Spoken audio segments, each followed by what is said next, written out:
लीजिए सुनिए आचार्य चतुर्सेन शास्त्री के लिखे उपन्यास बगुला के पंख का भाग 75 मेरी यानी समीर गोस्वामी की आवाज में। मसूरी से वापसी में जब जुगनू दिल्ली लौटा, जय जयकारों के विजय घोष ने स्टेशन को गुंजायमान कर दिया। कांग्रेस की पूरी विजय हुई थी और लाला फकीरचंद और जुगनू दोनों का चुनाव बहुत अधिक बहुमत से कामयाब हुआ था, जिसका श्रेय विद्यासागर को था। विद्यासागर उसी रूप के बेढंगे वेश में स्टेशन पर हाजिर था। वही पहले वाली मुस्कुराहट उसके होठों पर थी। लाला फकीरचंद ने नई शेरवानी, चूड़ीदार पाजामा और गांधी टोपी धारण की थी। इस नए वेश में लाला फकीरचंद हंस हंस कर लोगों की मुबारकबादियां ले रहे थे। गाड़ी से उतरते ही जुगनू को फूलों से लाद दिया गया और बड़ी धूमधाम से उसे एक जुलूस में घर ले जाया गया। अब जुगनू कांग्रेस ग्रुप का हाउस में लीडर था।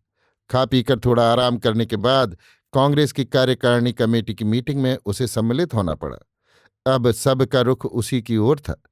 इस बात से किसी को कोई सरोकार न था कि वो कौन है, कांग्रेस और देश की उसने कितनी सेवा की है। सब लोग मुंशी जगन प्रसाद का जय जयकार कर रहे थे और जुगनू बड़ी शान से अभिनंदन ग्रहण कर रहा था। अंततः लोकसभा और राज्यसभा में विधि विधान से इन दोनों सुयोग्य जनों का आसन जम गया। सभा की कार्यवाहियों का न इन लोगों को कोई ज्ञान था, न उनसे कुछ मतलब ही था। बोलने की अभी नौबत ही नहीं आई थी।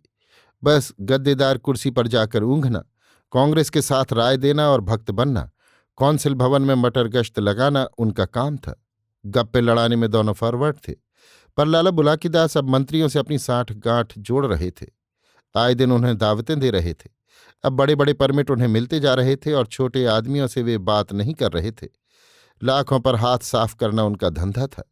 चांदी की बड़ी सी डिबिया में बढ़िया बनारसी पान भरे वे हाउस में इसी ताक में रहते थे कि कोई मिनिस्टर उधर से गुजरे तो वे पान पेश करने का सौभाग्य प्राप्त करें। किसी भी मंत्री के उधर आने पर वे पान की डिबिया हाथ में लिए दौड़ते, पेश करते, बड़ी दीनता से कहते, ये सेवक तो आपका पान बरदार है, कृपा कर एक जोड़ा पान का बीड़ा स्वीकार कीजिए। और मंत्री द्वारा स्वीकार किए जाने पर वे कृतकृत्य हो जाते थे। लाला लोगों में अब उनकी शान बढ़ गई थी। बातचीत अब वे जरा ढंग से करते थे। अब उन्हें एक ऐसे सेक्रेटरी की अत्यंत आवश्यकता थी जो अंग्रेजी जानता हो, अंग्रेजी में खत लिख सकता हो और विदेशी मुलाकातियों से बातचीत के समय दुभाषिए का काम कर सकता हो। उन्होंने प्रत्येक देश के राजदूतों से संपर्क स्थापित करना और उन्हें बड़ी बड़ी शानदार दावतें देना प्रारंभ कर दिया था, और इसका फल भी उन्हें हाथों हाथ मिल रहा था। बड़े बड़े विदेशी व्यापारिक समझौते होते जा रहे थे और वे लाखों से करोड़ों में पहुंचते ही जा रहे थे। उनकी अपेक्षा जुगनू का स्थान ऊंचा, परंतु सीमा कम थी।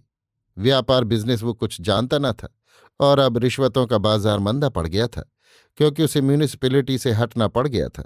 यों वो घाटे में जा रहा था, पर उसे आशा थी कि वो एक दिन मिनिस्टर अवश्य होकर रहेगा। वो ये भी जानता था कि इसके लिए कुछ संबंधित व्यक्तियों को प्रसन्न करने की जरूरत है, किसी योग्यता की जरूरत नहीं है।